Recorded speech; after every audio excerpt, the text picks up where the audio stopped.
মধ্যপ্রাচ্যের আকাশে নতুন অধ্যায়।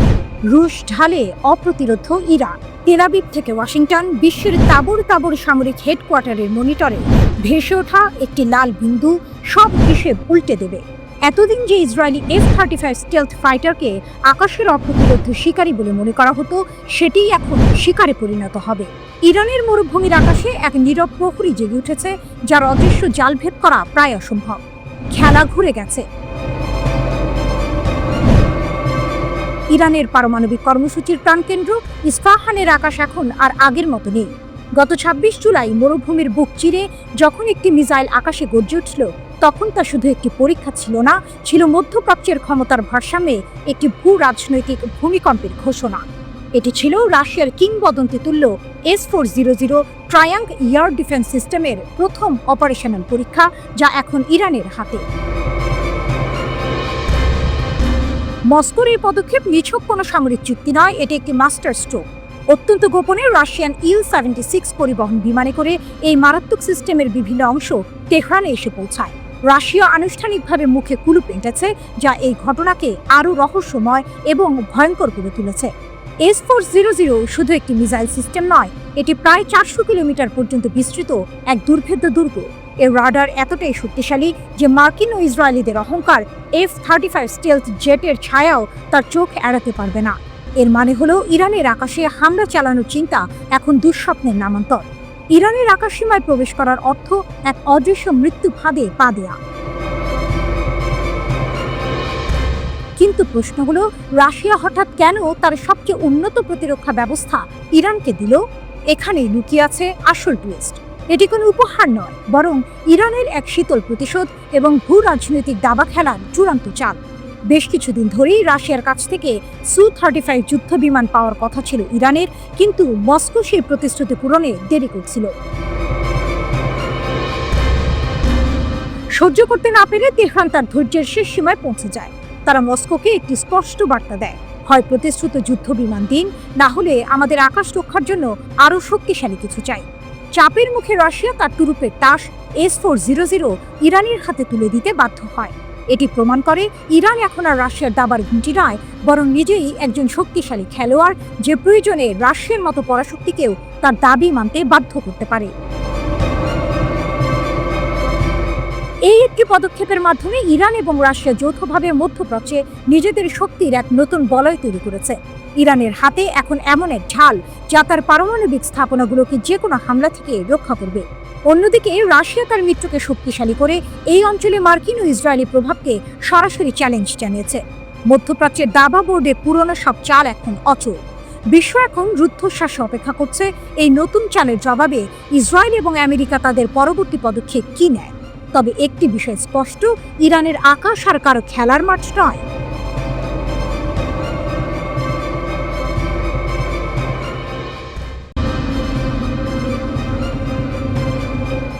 আমেরিকা ইরানের ওপর আবারও আক্রমণ শুরু করেছে। ট্রাম্পের ভাড়াটে সৈন্যরা আদালতে হামলা চালিয়ে ইরানিদের হত্যা করেছে। ইরানের হামলার প্রতিশোধ নেওয়ার প্রতিশ্রুতি দেওয়ার সাথে সাথে আমেরিকার বিরুদ্ধে এক বিস্ময়কর অভিযোগ আনা হয়েছে। ইরানের বিচার বিভাগীয় প্রধান জাহেদানে আদালত ভবনে একটি মারাত্মক হামলাকে সন্ত্রাসবাদ বলে নিন্দা করেছেন। গোলাম হোসেইন মোহসেনি রক্তাক্ত হামলার জন্য জাইশ আল আদল গোষ্ঠীকে দায়ী করেছেন। তবে তিনি প্রক্সি উপাদান ব্যবহার করে এই হামলা চালানোর জন্য মার্কিন যুক্তরাষ্ট্রকে অভিযুক্ত করেছেন। তিনি আমেরিকাকে ইহুদিবাদী অপরাধ এবং বিশ্বব্যাপী সন্ত্রাসী কর্মকাণ্ডের প্রধান সমর্থক বলে অভিহিত করেছেন। এই ঘটনা আবারও ইরান এবং মার্কিন যুক্তরাষ্ট্রের পাশাপাশি ইসরায়েলের মধ্যে উত্তেজনা বাড়িয়ে তুলেছে। ইরান বারবার আমেরিকার বিরুদ্ধে আঞ্চলিক সহিংসতায় জড়িত থাকার অভিযোগ করেছে, যে অভিযোগটি ইসরায়েল অস্বীকার করেছে। আদালত ভবনের হামলায় আমেরিকার কথিত ভূমিকা সম্পর্কে ইরানের বিচার বিভাগীয় প্রধান বলেছেন, কোনো সন্দেহ নেই যে এই ধরনের অপরাধ এবং সন্ত্রাসী ঘটনার মূল কারণ এবং উৎপত্তি অহংকারী শক্তি, যেখানে অপরাধী মার্কিন যুক্তরাষ্ট্র অগ্রভাগে রয়েছে। তিনি আরও বলেন, আমেরিকা গাজায় ইহুদিবাদীদের অকথ্য অপরাধের প্রধান পৃষ্ঠপোষক এবং বিশ্বব্যাপী অসংখ্য অপরাধের মূল পরিকল্পনাকারী। 26 জুলাই ইরানের সিস্তান এবং বালুচিস্তান প্রদেশের রাজধানী জাহেদানে একটি সন্ত্রাসী হামলা ঘটে। ইরানের রাষ্ট্র পরিচালিত IRN এই সংবাদ সংস্থার মতে 5 জন বেসামরিক নাগরিক সহ কমপক্ষে 10 জন নিহত হয়েছেন। প্রেস টিভির প্রতিবেদন অনুসারে এই হামলায় 2 ডজনেরও বেশি মানুষ আহত হয়েছেন। দক্ষিণ পূর্ব ইরানের বিচার বিভাগীয় ভবনে অজ্ঞাত বন্দুকধারীরা গুলি চালিয়েছে। ইরানি মিডিয়া জানিয়েছে যে এই ঘটনার সময় 3 জন হামলাকারীও নিহত হয়েছে। সোশ্যাল মিডিয়ায় ফুটেজে পুলিশ এবং সন্ত্রাসীদের মধ্যে তীব্র বন্দুকযুদ্ধ দেখা গেছে। এরপরে সন্ত্রাসীরা ভবনে গ্রেনেড ছুড়ে মারে। এ হামলার দায় স্বীকার করেছে জৈশ আল আদল সন্ত্রাসী গোষ্ঠী। এদিকে ইরানের 3টি পারমাণবিক স্থাপনায় সামরিক হামলা চালানোর মাত্র কয়েক সপ্তাহ পরেই ফের তেহরানকে হুমকি দিয়েছেন মার্কিন প্রেসিডেন্ট ডোনাল্ড ট্রাম্প। তিনি বলেছেন, ইরান যদি পারমাণবিক সমৃদ্ধকরণ কর্মসূচি চালিয়ে যায় তাহলে আমরা একে দ্রুত ধ্বংস করে দেব। পারমাণবিক সমৃদ্ধকরণ নিয়ে তেহরানের অবস্থানের প্রতিক্রিয়ায় এই হুঁশিয়ারি দেন মার্কিন প্রেসিডেন্ট। এর আগে তেহরান জানায় তারা বেসামরিক উদ্দেশ্যে পারমাণবিক সমৃদ্ধকরণ চালিয়ে যাবে। ট্রাম্প বলেন, তাদের এটা করা উচিত নয়। আমরা তাদের পারমাণবিক সম্ভাবনা ধ্বংস করে দিয়েছি। তারা আবার শুরু করতে পারে। যদি তারা তা করে তাহলে আমরা এটিকে তত দ্রুত ধ্বংস করে দেব, এত দ্রুত যে আপনি আঙুল তুলতে পারবেন না। ট্রাম্পের বিবৃতির পর ইরানের পররাষ্ট্রমন্ত্রী আরাকচি বলেন, ইরান কখনো হুমকি এবং ভয় দেখানোর ভাষায় সাড়া দেবে না। তিনি জানিয়েছেন, ইরানে যদি আবার আক্রমণ করা হয় তবে আরও সিদ্ধান্তমূলক প্রতিক্রিয়া জানাতে দ্বিধা করবে না।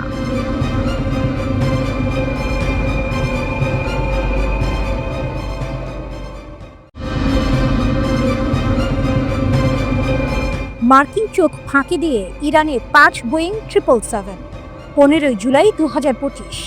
বিশ্বজুড়ে যখন সবাই নিজেদের দৈনন্দিন কাজকর্মে ব্যস্ত, তখনই নীরবে ঘটে গেল এক চাঞ্চল্যকর ঘটনা।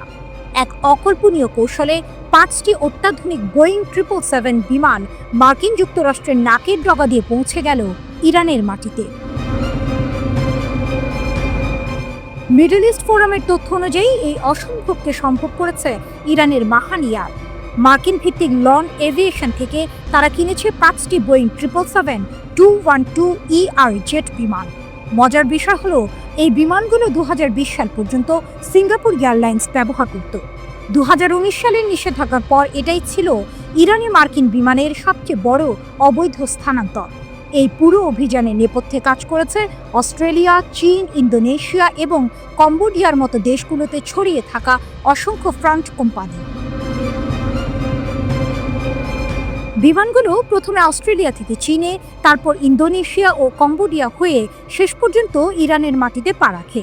15 জুলাই 2025 তারিখে এই চূড়ান্ত আগমন ঘটে, যেখানে একাধিক স্তরে কৌশলের আশ্রয় নেওয়া হয়েছিল।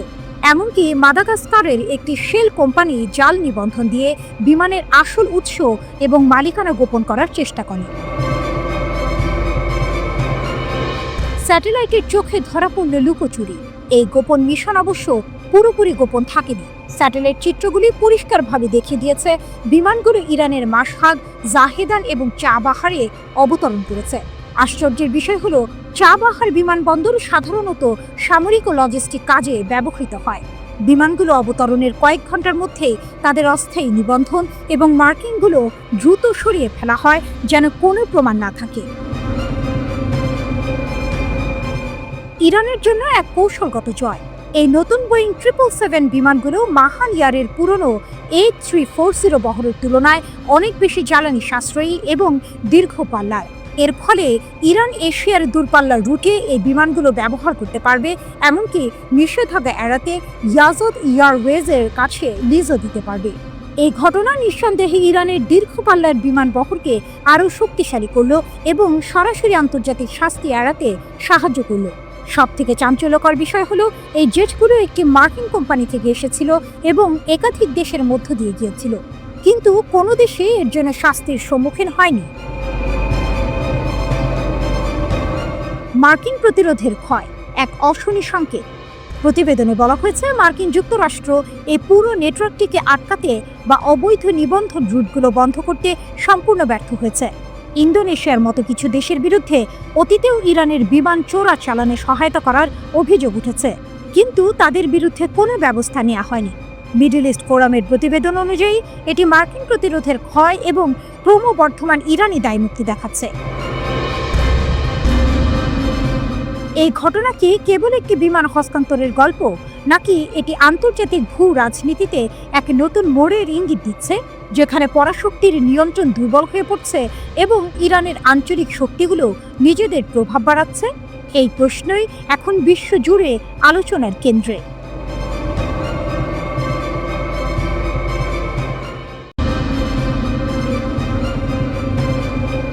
পশ্চিমা নিষেধাজ্ঞার খড়গ ঝুলছে ইরানের উপর। সময়সীমা ঘনিয়ে আসছে অগাস্টে, কিন্তু পশ্চিমারা যখন তেহরানকে কোণঠাসা করার চেষ্টা করছে, ইরান তখন তার সামরিক সক্ষমতার এক নতুন দৃষ্টান্ত স্থাপন করেছে, যা ইসরায়েলের অত্যাধুনিক প্রতিরক্ষা ব্যবস্থাকেও চ্যালেঞ্জের মুখে ফেলে দিয়েছে। অপ্রত্যাশিত সামরিক চাল, ইসরায়েলের আকাশ প্রতিরক্ষা ভেদ। ইসরায়েলের আকাশ প্রতিরক্ষা ব্যবস্থা বিশ্বজুড়ে বেশ সুপরিচিত। যুক্তরাষ্ট্রের সহায়তায় গড়ে ওঠা এই 4 স্তর বিশিষ্ট প্রতিরক্ষা ব্যবস্থা, যার মধ্যে রয়েছে অ্যারো 3, অ্যারো 2, ডেভিড স্লিং এবং আয়রন ডোম, যে কোনো ক্ষেপণাস্ত্র হামলা প্রতিহত করতে সক্ষম বলে দাবি করা হয়। কিন্তু অপারেশন ট্রু প্রমিস 3-তে ইরান দেখিয়ে দিয়েছে এই ব্যবস্থাতেও ফাঁক থাকতে পারে। আগে ইরান সাধারণত রাতে ব্যাপক আকারে ক্ষেপণাস্ত্র হামলা চালাতো, কিন্তু এবার তারা কৌশল বদলেছে। দিনের বেলায় ছোট ছোট নির্ভুল হামলা চালিয়ে ইসরায়েলের প্রতিরক্ষা ব্যবস্থার প্রতিক্রিয়া পর্যবেক্ষণ করেছে। হামলার পাল্লা, গতিপথ এবং সময় পরিবর্তন করে ইরান ইসরায়েলের প্রতিরক্ষা ব্যবস্থাকে তার সর্বোচ্চ সমন্বয় ক্ষমতার বাইরে নিয়ে যেতে বাধ্য করেছে।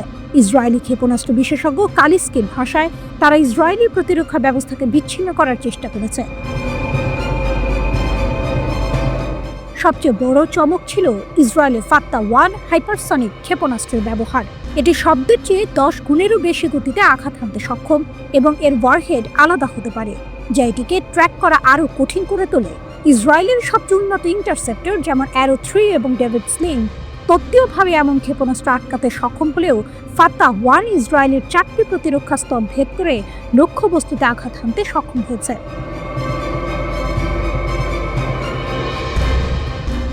ব্যয়বহুল প্রতিরক্ষা বনাম ইরানের উদ্ভাবন। এই হামলার ফলে ইসরায়েলের ইন্টারসেপ্টরের খরচ এবং ঘাটতি প্রকটভাবে সামনে এসেছে। ইসরায়েলকে বাধ্য হয়ে সবচেয়ে বড় হুমকির ক্ষেপণাস্ত্রগুলোকেই কেবল টার্গেট করতে হচ্ছে। এর অর্থ হলো কিছু ক্ষেপণাস্ত্র ইসরায়েলের প্রতিরক্ষা ব্যবস্থা ভেদ করে চলে গেছে। এই ঘটনাগুলো বিশেষ করে সংঘাতের গতি এবং ভৌগোলিক নিয়ন্ত্রণ করার ইরানের ক্ষমতা, কৌশলগত ক্ষমতার ভারসাম্যে একটি উল্লেখযোগ্য পরিবর্তনের ইঙ্গিত দেয়। এমনকি পশ্চিমা বিশেষজ্ঞরাও স্বীকার করতে বাধ্য হয়েছেন যে ইরান পশ্চিমা ক্ষেপণাস্ত্র প্রতিরক্ষা মতবাদের মূল নীতিকে চ্যালেঞ্জ করেছে। র্যান্ড কর্পোরেশনের রাফায়েল কোহেন স্বীকার করেছেন, যে কোনো ক্ষেপণাস্ত্র ব্যবস্থা, এমনকি ইসরায়েলের মতো অত্যাধুনিক ব্যবস্থাও শেষ পর্যন্ত দুর্বলতা প্রকাশ করবে। তার মতে, একটি প্রতিরক্ষা ব্যবস্থার মূল বিষয় হলো নিখুঁত একক স্তর তৈরি করা নয়, বরং এর সম্মিলিত প্রভাব। কালিস্কি যেমনটি বলেছেন, আমরা উভয়েই শেখার প্রক্রিয়ায় আছি। তারা তাদের আক্রমণ উন্নত করার চেষ্টা করছে, আর আমরা আমাদের প্রতিরক্ষা। এই উক্তিটি ইসরায়েলি দর্শকদের আশ্বস্ত করার উদ্দেশ্যে বলা হলেও এটি তেহরানের দীর্ঘদিনের দাবিকেই সমর্থন করে।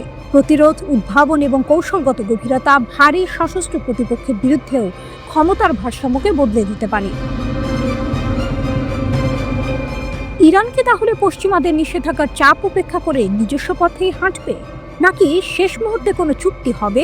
অগাস্টের সময়সীমা ঘনিয়ে আসার সাথে সাথে এই প্রশ্নগুলোর উত্তর আরও স্পষ্ট হবে।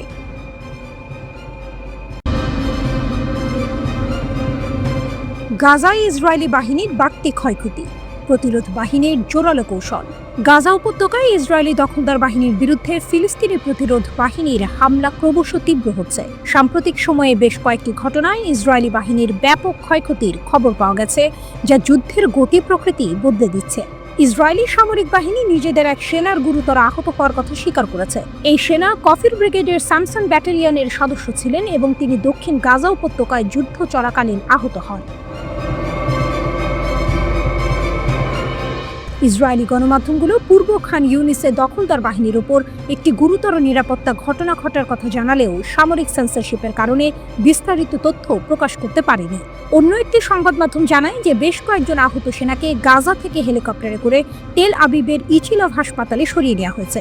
এরপর ইসরায়েলি গণমাধ্যম খবর দেয় যে গাজার পূর্বে একটি ট্যাঙ্ককে বিস্ফোরক ডিভাইস দিয়ে লক্ষ্যবস্তু করার ফলে একজন ইসরায়েলি সেনা নিহত এবং আরও 2 জন গুরুতর আহত হয়েছেন। এই ঘটনাগুলো গাজায় ইসরায়েলি বাহিনীর জন্য ক্রমবর্ধমান ঝুঁকির ইঙ্গিত দেয়। প্রতিরোধ বাহিনীর উদ্ভাবনী কৌশল। হামাস বারবার জোর দিয়ে বলছে যে তাদের যোদ্ধারা বর্তমানে একটি ক্ষয়ক্ষতির যুদ্ধে জড়িত। এই যুদ্ধ প্রতিদিন নতুন নতুন উদ্ভাবনী কৌশল দিয়ে শত্রুকে হতবাক করছে এবং তাদের পরিকল্পনা ও হিসাবকে তালগোল পাকিয়ে দিচ্ছে। হামাস আরও দাবি করেছে যে ইসরায়েলি সামরিক বাহিনীর অপ্রতিরোধ্য ফায়ার পাওয়ার এবং আকাশপথে শ্রেষ্ঠত্ব থাকা সত্ত্বেও যুদ্ধ যত দীর্ঘ হচ্ছে, ইসরায়েলি সেনাবাহিনী গাজার পরিবর্তনশীল বালিতে তত গভীরে ডুবে যাচ্ছে, যা তাদের বাহিনীকে আরও প্রতিরোধ হামলার মুখে ফেলছে। হামাস নেতানিয়াহুর কর্মকাণ্ডকে বেপরোয়া বলে আখ্যায়িত করেছে। তাদের মতে নেতানিয়াহু তার সেনাবাহিনী এবং সমগ্র জায়নবাদী সত্তাকে একটি নিষ্ফল যুদ্ধে টেনে নিয়ে যাচ্ছেন, যার কোনো ভবিষ্যৎ নেই। হামাস সতর্ক করে বলেছে যে এই আগ্রাসন চলতে থাকলে শুধুমাত্র আটক বন্দী এবং সেনাদের জীবনে বিপন্ন হবে না, বরং এটি সামগ্রিকভাবে ইসরায়েলের জন্য একটি ভয়াবহ কৌশলগত বিপর্যয় ডেকে আনবে। প্রতিরোধ বাহিনীর এই দৃঢ় অবস্থান ইসরায়েলের ওপর মানসিক চাপ বাড়াচ্ছে এবং তাদের যুদ্ধ পরিচালনার সক্ষমতা নিয়ে প্রশ্ন তুলছে। আলোচনায় প্রতিরোধ বাহিনীর অটল প্রভাব।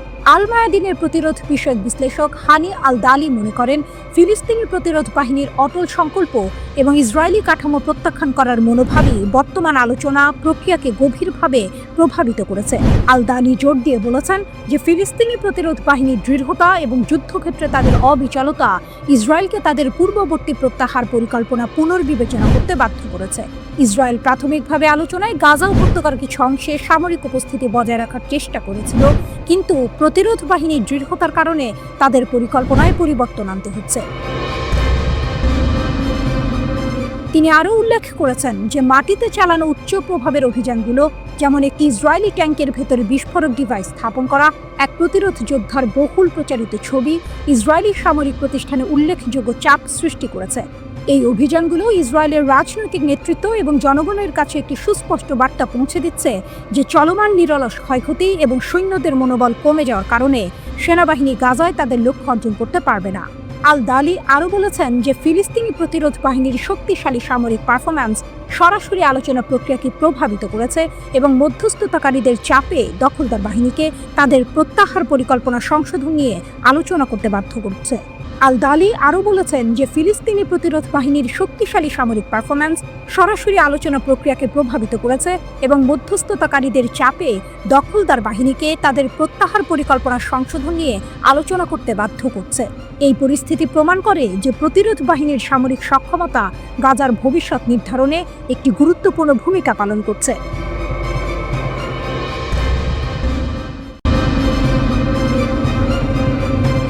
ইসরায়েল পাকিস্তানের ছায়াযুদ্ধ, কার পালা এবার? মিডল ইস্ট আইয়ের বিশ্লেষণ। গত জুনে যখন ইসরায়েল ইরানে হামলা চালালো, সারা বিশ্ব স্তম্ভিত হয়ে দেখল কিভাবে পশ্চিমা গণমাধ্যম সেই বাস্তবতাকে উল্টে দিয়ে ইরানকেই হুমকি হিসেবে ঘোষণা করল। কিন্তু এই ঘটনার শীতল প্রশ্নটি হলো, এবার কার পালা? পাকিস্তানের প্রতিরক্ষামন্ত্রী খাজা আসিফ ঠিকই বলেছেন, মুসলিম দেশগুলোকে এখন ঐক্যবদ্ধ হতে হবে, নইলে সবার পালা আসবে। এটা নিছকই কোনো কূটনৈতিক আক্ষেপ নয়, বরং এক ভয়াবহ সতর্ক সংকেত। পশ্চিমাদের এখন আর জাতিসংঘের প্রস্তাব লাগে না। সংবাদ মাধ্যমের শিরোনাম, অর্থনৈতিক অবরোধ আর বয়ান নির্মাণের যুদ্ধ, এসবই এখন তাদের নতুন কৌশল। যদি তাতেও কাজ না হয়, তাহলে ইসরায়েলের মতো আগাম ধারণার ভিত্তিতে হামলা চালানো যাবে। প্রধানমন্ত্রী বেনিয়ামিন নেতানিয়াহু আসলে মুখ ফসকে সত্যিটাই বলে দিয়েছেন যখন তিনি পারমাণবিক অস্ত্রধারী বেয়ারা মুসলিম দেশগুলোর শাসকের কথা বলেন। ইরাককে বোমা মেরে ধ্বংস করা হয়েছে, লিবিয়াকে নিরস্ত্র করা হয়েছে, আর এখন ইরানকে গলা টিপে মারার চেষ্টা চলছে। কিন্তু পাকিস্তানই কেন শেষ সীমান্ত? কারণ পাকিস্তান শুধু একটি দেশ নয়, এটি পশ্চিমা ও জায়নবাদী আধিপত্যের বিরুদ্ধে এক কৌশলগত, আদর্শগত এবং প্রযুক্তিগত প্রতিরোধের প্রতীক। পশ্চিমা বিশ্বের জন্য এটি এক কাঁটা, যা তাদের বিশ্ব ব্যবস্থার জন্য চূড়ান্ত বিপদসীমা। সম্প্রতি ভারতের টাইমস অফ ইন্ডিয়ার একটি প্রতিবেদন ছড়িয়েছে, যেখানে দাবি করা হয়েছে পাকিস্তান নাকি এমন আন্তঃমহাদেশীয় ক্ষেপণাস্ত্র তৈরি করছে যা যুক্তরাষ্ট্র পর্যন্ত পৌঁছাতে সক্ষম। মজার ব্যাপার হলো, এর জন্য কোনো নিশ্চিত প্রমাণ দরকার নেই, সামান্য ইঙ্গিতই সন্দেহ ছড়ানোর জন্য যথেষ্ট। ঠিক যেমন 2001 সালে ঝাপসা স্যাটেলাইট ছবি দিয়ে ব্যাপক বিধ্বংসী অস্ত্রের গল্প ফেঁদে ইরাকের ওপরে ঝাঁপিয়ে পড়া হয়েছিল, ঠিক তেমনই পাকিস্তানের পারমাণবিক সক্ষমতাকে এখন বৈশ্বিক বোঝা হিসেবে দেখানো হচ্ছে। কিন্তু এই গল্পের সবচেয়ে বড় টুইস্ট হলো, পশ্চিমা সমস্যা আসলে পাকিস্তানের কাজকর্ম নিয়ে নয়, বরং পাকিস্তান যা কিছু প্রতিনিধিত্ব করে তা নিয়ে। পাকিস্তান একটি ইসলামী প্রজাতন্ত্র, একটি পারমাণবিক শক্তিধর দেশ এবং চীনের মিত্র। এই তিনের সম্মিলনই পশ্চিমের চোখে পাকিস্তানকে এক অস্থিতিশীল এবং উগ্রবাদের প্রতি সহানুভূতিশীল রাষ্ট্র হিসেবে চিত্রিত করে, যারা পারমাণবিক যুদ্ধ শুরু করতে মুখিয়ে আছে। অথচ মজার বিষয় হলো, পাকিস্তান তার 7 দশকের ইতিহাসে কখনোই কোনো ধর্মভিত্তিক দলকে নির্বাচনের মাধ্যমে ক্ষমতায় আনেনি। অন্যদিকে ভারত এমন একজনকে উৎসাহের সঙ্গে ক্ষমতায় বসিয়েছে, যিনি 2002 সালের গুজরাট গণহত্যার সময় মুখ্যমন্ত্রী ছিলেন। অভিযোগ আছে তিনি সে সময় চোখ বন্ধ করে রেখেছিলেন। সেই নরেন্দ্র মোদী এখন এমন একটি দলের নেতৃত্ব দিচ্ছেন, যা প্রকাশ্যেই একটি হিন্দু জাতীয়তাবাদী রাষ্ট্র গঠনের কথা বলে, যেখানে মুসলমান ও অন্যান্য সংখ্যালঘুদের প্রান্তিক করে তোলা হবে। এরপরও ব্রিটিশ ও পশ্চিমা সংবাদ মাধ্যম ভারতকে এখনও যুক্তিবাদী রাষ্ট্র ও গণতন্ত্রের বাতিঘর হিসেবে দেখে। গত এপ্রিলে পেহেলগামী হিন্দু তীর্থযাত্রীদের ওপর হামলার পর ভারত যখন পাকিস্তানের সম্পৃক্ততার কোনো বিশ্বাসযোগ্য প্রমাণ ছাড়াই সীমান্ত পার হয়ে সামরিক অভিযান শুরু করল, পশ্চিমা সংবাদ মাধ্যম অনেকটাই দিল্লির বয়ানকে প্রশ্নহীনভাবে গ্রহণ করে। এর বিপরীতে পাকিস্তানি কর্মকর্তাদের বৈরিতাপূর্ণ সাক্ষাৎকারের মুখোমুখি হতে হয়। এখানে এক অঘোষিত কিন্তু স্পষ্ট যুক্তি কাজ করে। হিন্দু জাতীয়তাবাদী রাজনীতি যতই সহিংস হোক না কেন, তা রাজনৈতিক পছন্দ হিসেবে বৈধতা পায়। কিন্তু ইসলামপন্থী রাজনীতি ক্ষমতার ধারে কাছে না থাকলেও তাকে অস্তিত্বের হুমকি হিসেবে দেখা হয়। তাহলে পশ্চিমের এই দ্বিমুখী নীতির কারণ কি? এর মূল কারণ হলো, পাকিস্তান তাদের প্রতিষ্ঠিত বিশ্ব ব্যবস্থার বিরোধিতা করে। এটি কেবল পারমাণবিক শক্তিধর মুসলিম দেশ নয়, এটি চীনেরও মিত্র। আর এই 3টি বৈশিষ্ট্যই পশ্চিমের চোখে পাকিস্তানকে এক ভিন্ন মাত্রার হুমকি হিসেবে দাঁড় করিয়েছে। তাই এবার কার পালা?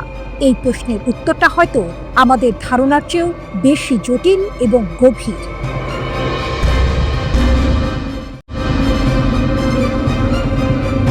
ইয়েমেনের সশস্ত্র বাহিনীর হামলার জেরে ইসরায়েলের ইলাত বন্দর বন্ধ। ইসরায়েলি অর্থনীতির ওপর তীব্র প্রভাব। লোহিত সাগরে ইয়েমেনি সশস্ত্র বাহিনীর হামলার কারণে ইসরায়েলের গুরুত্বপূর্ণ ইলাত বন্দর ঋণ পরিশোধে ব্যর্থ, আনুষ্ঠানিকভাবে বন্ধ ঘোষণা করা হয়েছে। ইসরায়েলি গণমাধ্যমের খবরে বলা হয়েছে, এই ঘটনাকে বন্দরের সূত্রগুলো ইয়েমেনি সশস্ত্র বাহিনীর জয় এবং ইসরায়েলি অর্থনীতির ক্ষতির প্রতীক হিসেবে আখ্যা দিয়েছে। ইসরায়েলি ব্যবসা ও অর্থনীতি বিষয়ক সংবাদপত্র দ্য ক্যালকালিস্ট জানিয়েছে, কর পরিশোধ না করায় ইলাত পৌরসভা বন্দরের ব্যাংক অ্যাকাউন্ট জব্দ করেছে। এর পরিমাণ প্রায় 1 কোটি শেকেল, যা প্রায় $3 বিলিয়ন সমান। মূলত ইসরায়েল সম্পর্কিত জাহাজে ইয়েমেনি বাহিনীর লাগাতার হামলার কারণে বন্দরের রাজস্বে ব্যাপক ধস নেমেছে। ইসরায়েলের শিপিং অ্যান্ড পোর্টস অথরিটি জানিয়েছে, চলমান সংঘাতের কারণে ইলাত বন্দর আর্থিক সংকটে পড়েছে। ইলাত পৌরসভা তাদের কাছে থাকা ঋণের জন্য বন্দরের সমস্ত ব্যাংক অ্যাকাউন্ট জব্দ করেছে। এর ফলস্বরূপ শিপিং অ্যান্ড পোর্টস অথরিটি একটি নোটিশ জারি করে জানিয়েছে, ইলাত বন্দর বন্ধ থাকবে এবং এর সমস্ত কার্যক্রম স্থগিত করা হবে। ভূমধ্য সাগরের আশদোদ এবং হাইফা বন্দরে জাহাজ চলাচল অব্যাহত থাকলেও ইলাত বন্দরের আয় 2023 সালের 212 মিলিয়ন শেকেল থেকে কমে 2024 সালে মাত্র 42 মিলিয়ন শেকেলে নেমে এসেছে। এটি প্রায় 80% মতো পতন। ইয়েমেনের আনসার আল্লাহ নামে পরিচিত হুথিরা গাজায় ইসরায়েলের সামরিক অভিযানের প্রতিবাদে ইসরায়েল এবং ইসরায়েলগামী জাহাজগুলোতে লোহিত সাগর অঞ্চলে হামলা শুরু করে।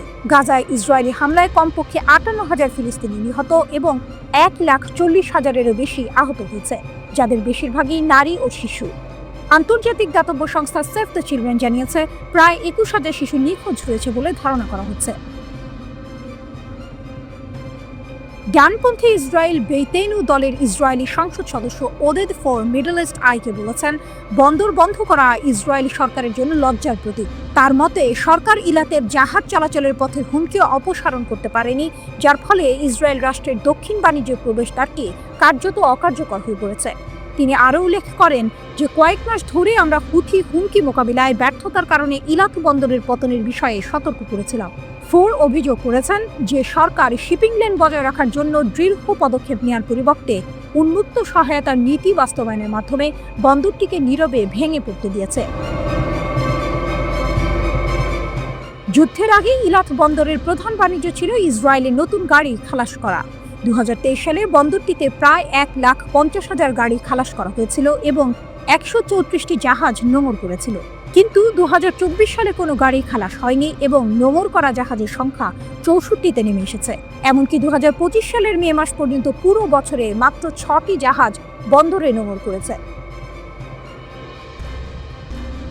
গত মাসে সরকার যুদ্ধের শুরু থেকে জমে থাকা ঋণ মেটাতে বন্দরের জন্য 15 মিলিয়ন শেকেল বা $4.5 মিলিয়ন অনুদান অনুমোদন করেছিল, কারণ বন্দরটিতে কৌশলগত জাতীয় সম্পদ হিসেবে সংজ্ঞায়িত করা হয়েছিল। তবে বন্দরের সূত্রগুলো দ্য ক্যালকালিস্টকে জানিয়েছে যে ইসরায়েলি সরকার তাদের পর্যাপ্ত সহায়তা দেয়নি। বন্দর কর্মকর্তাদের মতে ইসরায়েল আশা করেছিল একটি বেসরকারি কোম্পানি 1 বছর 8 মাস নিজের শক্তিতে টিকে থাকবে। বন্দরের একটি সূত্র দ্য ক্যালকালিস্টকে ক্ষোভ প্রকাশ করে বলেছে, এটা ভয়াবহ। ইলাত এবং ইসরায়েলের অর্থনীতির বিরুদ্ধে যুদ্ধে এটি হুথিদের জয়। আর্থিক ক্ষতির ফলে বন্দর কর্তৃপক্ষ বেশ কয়েকজন শ্রমিককে ছাঁটাই করতে বাধ্য হয়েছে।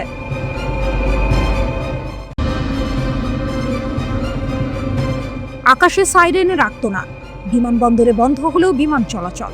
ইসরায়েলের বুকে নেমে এলো এক অপ্রত্যাশিত আতঙ্ক। রাজধানী তেল আবিব লক্ষ্য করে ক্ষেপণাস্ত্র হামলা চালিয়েছে ইয়েমেনের সশস্ত্র বাহিনী। এই হামলায় গোটা ইসরায়েল জুড়ে ছড়িয়ে পড়েছে উদ্বেগ। ক্ষেপণাস্ত্রের আঘাত, বন্ধ বিমানবন্দর। মধ্যরাতে আকস্মিক এক হামলায় কেঁপে উঠল ইসরায়েলের আকাশ। ইয়েমেনের সশস্ত্র বাহিনী তেল আবিবের বেন গুরিয়ন আন্তর্জাতিক বিমানবন্দর লক্ষ্য করে ক্ষেপণাস্ত্র নিক্ষেপ করে। এই হামলার পরপরই ইসরায়েলের বহু শহরে একযোগে বেজে ওঠে সতর্কতামূলক সাইরেন। আনাদুল এজেন্সির খবর অনুযায়ী দ্রুততার সঙ্গে বেন গুরিয়ন বিমানবন্দরে সব ধরনের বিমান চলাচল সাময়িকভাবে বন্ধ করে দেওয়া হয়। ইসরায়েলি সংবাদ মাধ্যম চ্যানেল 12 জানিয়েছে, ইয়েমেন থেকে আসা একটি ক্ষেপণাস্ত্রের কারণেই এই কঠোর নিরাপত্তামূলক পদক্ষেপ নেওয়া হয়। ইসরায়েলি সেনাবাহিনী এক বিবৃতিতে নিশ্চিত করেছে, ইসরায়েলের বিভিন্ন অঞ্চলে সতর্কতামূলক সাইরেন বাজানোর পর ইয়েমেন থেকে উৎক্ষেপণ করা একটি ক্ষেপণাস্ত্র বিমান বাহিনী সফলভাবে প্রতিহত করেছে। অর্থাৎ ক্ষেপণাস্ত্রটি ইসরায়েলে আঘাত হানতে পারেনি, মাঝপথেই এটিকে থামিয়ে দেওয়া হয়েছে। তবে এই হামলার দায় স্বীকার করে নিয়েছে ইয়েমেনের সশস্ত্র বাহিনী। গোষ্ঠীটির সামরিক মুখপাত্র ইয়াহিয়া সারি এক টেলিভিশন ভাষণে জানান, বেন গুরিয়ন বিমানবন্দর লক্ষ্য করে তারা প্যালেস্টাইন 2 নামের একটি হাইপারসনিক ব্যালিস্টিক ক্ষেপণাস্ত্র নিক্ষেপ করেছে। তিনি বলেন, এই অভিযান ছিল একটি গুণগত সামরিক পদক্ষেপ যা সরাসরি বিমানবন্দরের দিকে পরিচালিত হয়েছে।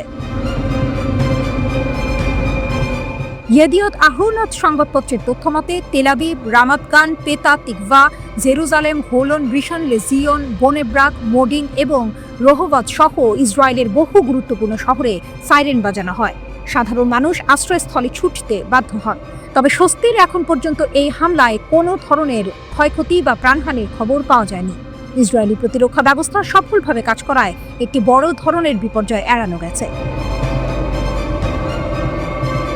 ইয়েমেনি সশস্ত্র বাহিনীর অব্যাহত প্রতিরোধের ঘোষণা। ইয়াহিয়া সারি তার ভাষণে স্পষ্ট জানিয়েছেন, গাজা উপত্যকায় ইসরায়েলি আগ্রাসন ও অবরোধ বন্ধ না হওয়া পর্যন্ত তাদের প্রতিরোধমূলক হামলা অব্যাহত থাকবে। গত মার্চ মাস থেকে ইসরায়েল গাজায় নতুন করে সামরিক অভিযান শুরু করার পর ইয়েমেনি বাহিনী ক্ষেপণাস্ত্র ও ড্রোন হামলা আরও বাড়িয়ে দিয়েছে। 2023 সালের নভেম্বর মাস থেকে তারা লোহিত সাগর, এডেন উপসাগর এবং আরব সাগরে বাণিজ্যিক জাহাজেও হামলা চালিয়ে আসছে। ইয়েমেনের সশস্ত্র বাহিনী দাবি করে, এই হামলাগুলো ফিলিস্তিনিদের প্রতি তাদের সংহতির অংশ হিসেবে চালানো হচ্ছে। গাজার স্বাস্থ্য মন্ত্রণালয় ও আন্তর্জাতিক বিভিন্ন সংস্থার তথ্য অনুযায়ী চলমান ইসরায়েলি হামলায় গাজায় এরই মধ্যে প্রায় 59,000 মানুষ প্রাণ হারিয়েছেন। এই বিপুল সংখ্যক প্রাণহানি ফিলিস্তিন সংহতি আন্দোলনকে আরও জোরদার করেছে, যার প্রভাব হিসেবে ইয়েমেনের সশস্ত্র বাহিনীর মতো গোষ্ঠীগুলো ইসরায়েলের বিরুদ্ধে সরাসরি হামলায় অংশ নিচ্ছে।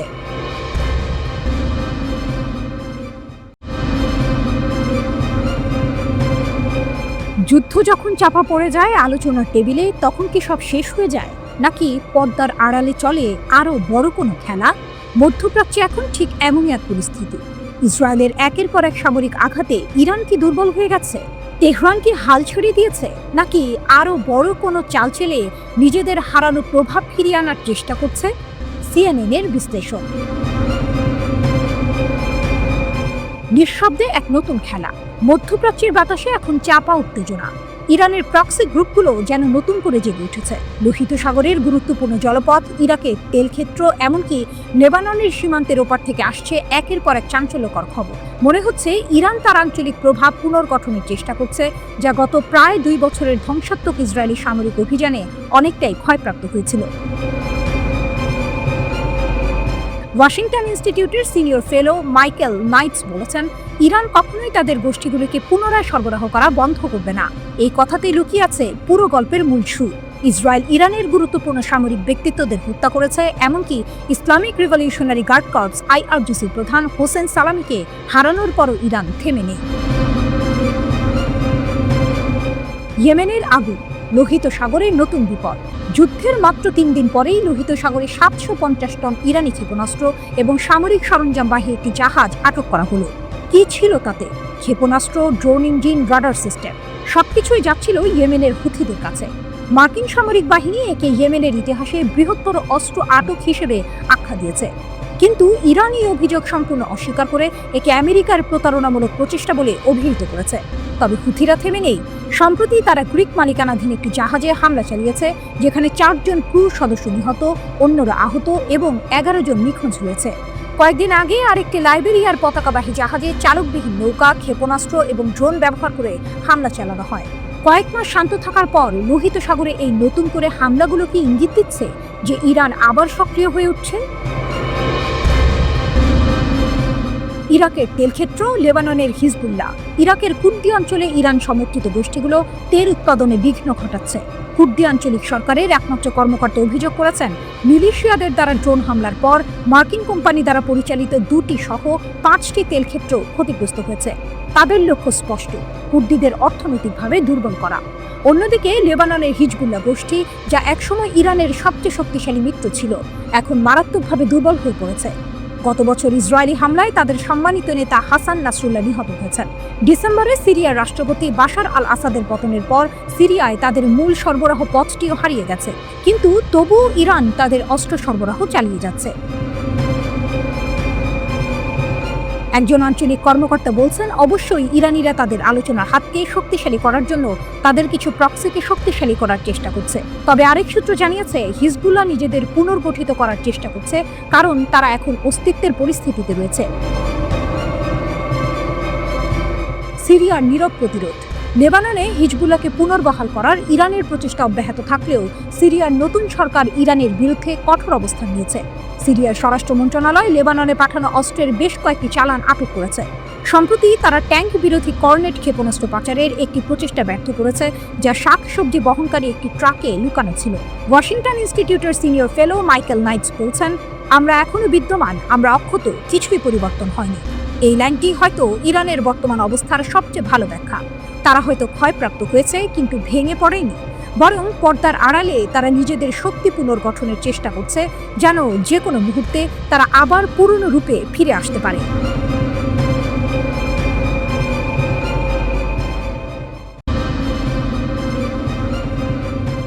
গাজার প্রতিরোধ যোদ্ধাদের পাল্টা আঘাত। গাজায় ইসরায়েলি আগ্রাসন যত বাড়ছে, ফিলিস্তিনি প্রতিরোধ যোদ্ধারাও ততটাই মরিয়া হয়ে পাল্টা আঘাত হানছে।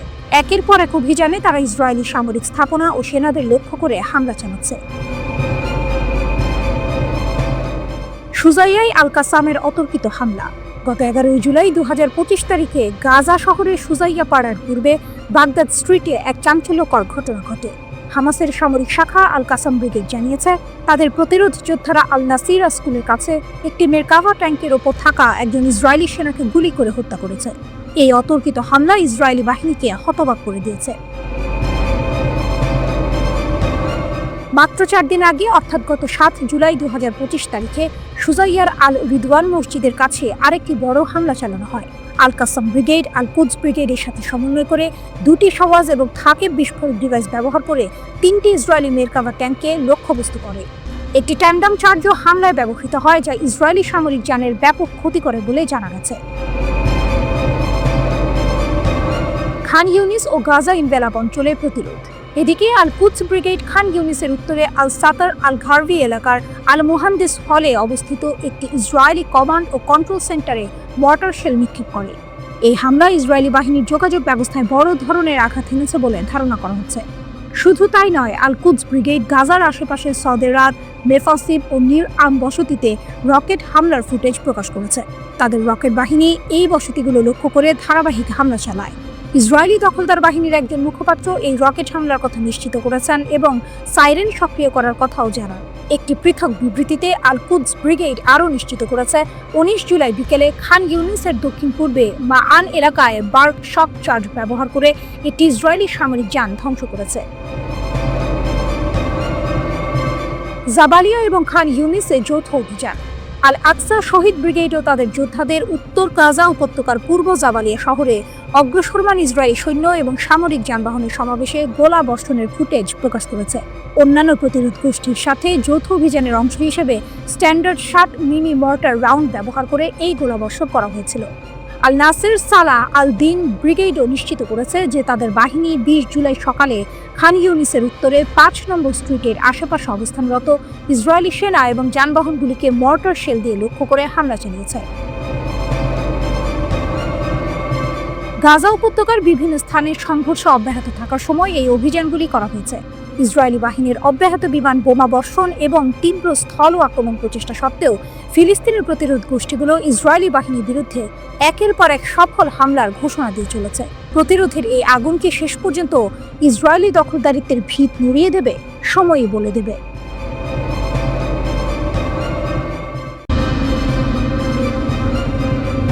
ইসরায়েলের সঙ্গে 12 দিনের সংঘাতের পর ইরান তাদের আকাশ প্রতিরক্ষা ব্যবস্থা মেরামত করে ফেলেছে। দেশটির এক শীর্ষ সেনা কর্মকর্তার বরাত দিয়ে এই খবর জানিয়েছে ইরানের বার্তা সংস্থাগুলো। গত জুনে শুরু হওয়া টানা 12 দিনের এই সংঘাতে ইসরায়েলের বিমান হামলা ইরানের আকাশ প্রতিরক্ষা ব্যবস্থায় ব্যাপক ক্ষতি সাধন করেছিল। তবে ইরান দাবি করছে তারা দেশীয় প্রযুক্তিতে সেই ক্ষতি পুষিয়ে নিয়েছে। মধ্যপ্রাচ্যের বাতাসে এখন বারুদের গন্ধ। জুন মাসের এক ভোর ইসরায়েলের যুদ্ধ বিমানগুলো হঠাৎই ইরানের আকাশসীমায় কালো ছায়া ফেলেছিল। 12 দিন ধরে চলেছিল সেই আকাশ যুদ্ধ। ইসরায়েলের উন্নত F-35 যুদ্ধ বিমানগুলো ইরানের আকাশ প্রতিরক্ষা ব্যবস্থায় আঘাত হানে। ইরানের S-300 এবং নিজস্ব প্রযুক্তিতে তৈরি বাভার 373 প্রতিরক্ষা ব্যবস্থা ব্যাপক ক্ষতিগ্রস্ত হয়। ইরানও বসেছিল না। পাল্টা ক্ষেপণাস্ত্র আর ড্রোন হামলায় ইসরায়েলি ভূখণ্ডেও কাঁপন ধরিয়েছিল তারা। কিন্তু আকাশ যুদ্ধের পাল্লা ইসরায়েলের দিকেই ভারী ছিল। যুদ্ধের ডামাডোলের পর যখন ধুলো উঠছিল, তখন সবার চোখ ছিল ইরানের দিকে। তারা কি এই অপ্রত্যাশিত আঘাত সামলে উঠতে পারবে? ইরানের সামরিক বাহিনীর অপারেশন বিভাগের উপপ্রধান মাহমুদ মুজাভি একটি চাঞ্চল্যকর ঘোষণা দিলেন। তিনি জানালেন, আমাদের কিছু আকাশ প্রতিরক্ষা ব্যবস্থা ক্ষতিগ্রস্ত হয়েছিল, এটা লুকানোর কিছু নয়। কিন্তু আমাদের সহকর্মীরা দেশীয় সম্পদ ব্যবহার করে সেগুলোর বদলে আগে থেকে নিরাপদ জায়গায় মজুত রাখা ব্যবস্থা প্রতিস্থাপন করেছেন, যেন আকাশসীমা সুরক্ষিত থাকে। এই ঘোষণায় একটি নীরব বিস্ময় লুকিয়েছিল। ইরান কি সত্যি সত্যি এত দ্রুত নিজেদের প্রতিরক্ষা ব্যবস্থা পুনরুদ্ধার করতে পেরেছে? বিদেশি কোনো আকাশ প্রতিরক্ষা ব্যবস্থা আমদানি না করেই তারা কিভাবে এই অসম্ভবকে সম্ভব করল? এখানেই আসল টুইস্ট। ইরান বহু বছর ধরে পশ্চিমা নিষেধাজ্ঞার মুখে নিজস্ব সামরিক সক্ষমতা বাড়াতে জোর দিয়েছিল। তাদের এই সক্ষমতাই এখন ত্রাতার ভূমিকায় অবতীর্ণ হলো। তারা প্রমাণ করল প্রতিকূল পরিস্থিতিতেও তারা নিজেদের পায়ে দাঁড়াতে জানে। আলোচনা টেবিলে নতুন মোড়। আকাশে যুদ্ধের মেঘ কাটতে না কাটতেই আলোচনা টেবিলে নতুন এক মোড়। ইরানের আধা সরকারি বার্তা সংস্থা তাসনিম নিউজ জানিয়েছে, পরমাণু প্রকল্প নিয়ে যুক্তরাজ্য, ফ্রান্স ও জার্মানির সঙ্গে আলোচনায় বসতে পারে তেহরান। ইউরোপের এই 3 দেশ এবং ইউরোপীয় ইউনিয়নের পররাষ্ট্রনীতি বিষয়ক প্রধান কাজা কালাসের সঙ্গে ইরানের পররাষ্ট্রমন্ত্রী আব্বাস আরাকচির বৈঠকের পরে এই খবর সামনে আসে। 2015 সালে ইরানের ইউরেনিয়াম সমৃদ্ধকরণ সীমিত করার জন্য একটি চুক্তি হয়েছিল, যেখান থেকে 2018 সালে যুক্তরাষ্ট্র সরে যায়। এরপর ডোনাল্ড ট্রাম্প নতুন করে ইরানের সঙ্গে চুক্তি করতে চাইছেন। এ নিয়ে 5 দফা বৈঠক হয়েছে। কিন্তু গত মাসে ইসরায়েলের হামলার পর পরবর্তী ধাপের বৈঠক স্থগিত করে তেহরান। এখন আবার আলোচনা টেবিলে ফিরে আসার ইঙ্গিত দিচ্ছে ইরান। ইসরায়েলের হামলার পর যখন সবাই ভেবেছিল ইরান দুর্বল হয়ে পড়েছে, ঠিক তখনই তারা তাদের নিজস্ব সামরিক শক্তির জোরে ঘুরে দাঁড়ালো। মুসাভির কথায় সেই দৃঢ়তা স্পষ্ট। ইরানের এই নিজস্ব প্রযুক্তির ওপর ভরসা করার গল্পই যেন যুদ্ধের পর সবচেয়ে বড় হুক। তারা নতুন করে কোনো বিদেশি প্রতিরক্ষা ব্যবস্থা আমদানি করেনি, বরং নিজেদেরই তৈরি সরঞ্জাম দিয়ে ক্ষতিগ্রস্ত আকাশ প্রতিরক্ষা ব্যবস্থাকে প্রতিস্থাপন করেছে। এই ঘটনা শুধু সামরিক সক্ষমতারই প্রমাণ নয়, এটি ইরানের আত্মনির্ভরশীলতারও এক উজ্জ্বল দৃষ্টান্ত। তারা বুঝিয়ে দিল বাইরের সাহায্য ছাড়াই তারা নিজেদের নিরাপত্তা নিশ্চিত করতে সক্ষম।